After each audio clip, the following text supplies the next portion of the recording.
जब राम लक्ष्मण सुग्रीव और सारी किष्किंधा की वानर सेना सहित लंका पहुंच जाते हैं और लंका पहुंचकर राम पूछते हैं कि हे विभीषण, कुछ तो परिचय बताइए लंका के बारे में और लंका के निवासियों के बारे में। विभीषण एक ऊंचाई की जगह में ले जाते हैं और वहां से लंका की नगरी दिखाते हुए और लंका को विस्तृत रूप से भगवान श्री राम को समझाते हैं।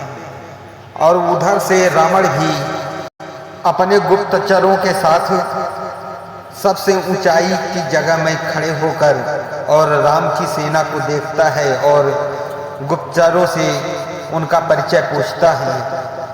तभी इधर विभीषण की नज़र लंकापति रावण पर पड़ती है तो विभीषण बताते हैं कि ये लंका का राजा रावण है, यही सीता का हरण किया है। तभी सुग्रीव देखकर गुस्सा में आ जाते हैं और वह तेज में आकर वहीं से छलांग मारकर रावण के पास पहुंच जाते हैं। सुग्रीव और रावण का मल्लयुद्ध काफी देर तक चलता है।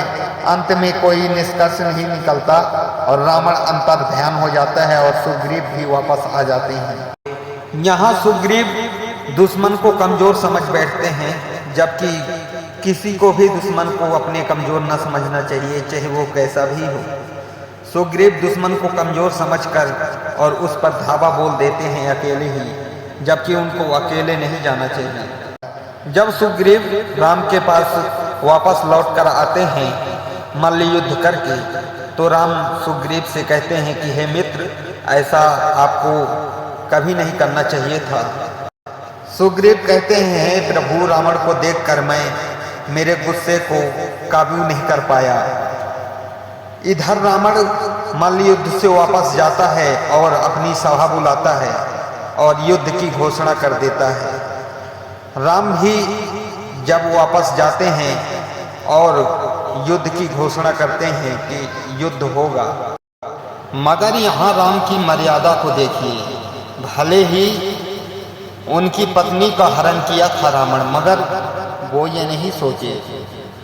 उन्होंने कहा कि युद्ध से पहले शांति दूत हमें भेजना चाहिए, जबकि इसके विरोध में कई लोग थे। परंतु उन्होंने कहा बिना शांति दूत भेजे युद्ध कर देना अधर्म होगा, क्योंकि युद्ध में केवल सैनिक ही नहीं, देश की भी पराजय होती है और उसकी जनता को भी दुख झेलने पड़ते हैं। राम भगवान ने अंगद को शांति दूत बनाकर भेजा। वो चाहते थे कि हनुमान तो पहले से जा चुके हैं और अपना पराक्रम रावण को दिखा चुके हैं। उनके मन में विचार शायद आया होगा कि अंगद जाएंगे और ये भी अपना पराक्रम दिखाएंगे, ताकि रावण के समझ में यह न आए कि केवल एक ही वानर ऐसा है जो कि महाबली है। वानर सेना में और भी पराक्रमी लोग हैं।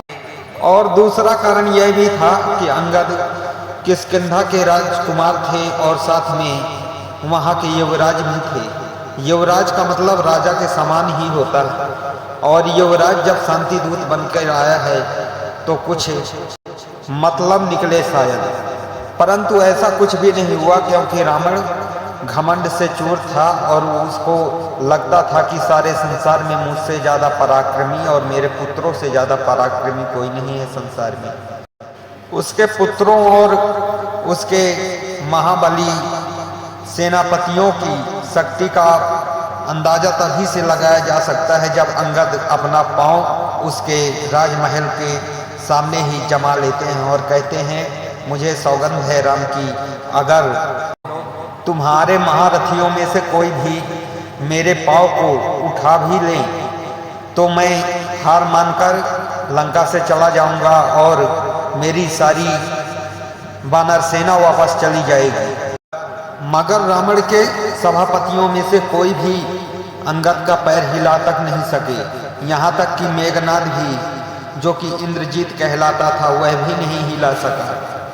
अंगद के अंदर आत्मविश्वास का बल था, जिसके वजह से उसने धरती पर पांव जमा दिया और उसके पांव को कोई हिला तक नहीं सका।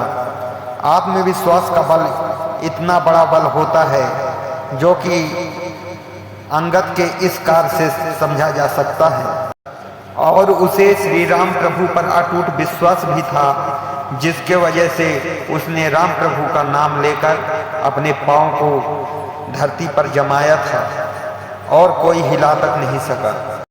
अंत में रावण अंगद का पैर उठाने के लिए आते हैं और रावण जैसे ही झुकता है वैसे ही अंगद पांव हटा लेते हैं और कहते हैं कि हे रावण, मेरी चुनौती तुम्हारे योद्धाओं के लिए थी, तुम्हारे लिए नहीं। तुम्हारे लिए तो सिर्फ इतना परामर्श है कि तुम श्री राम प्रभु के पास चले जाओ और सीता माता को वापस कर दो, इससे तुम बच जाओगे और तुम्हारी लंका नगरी भी।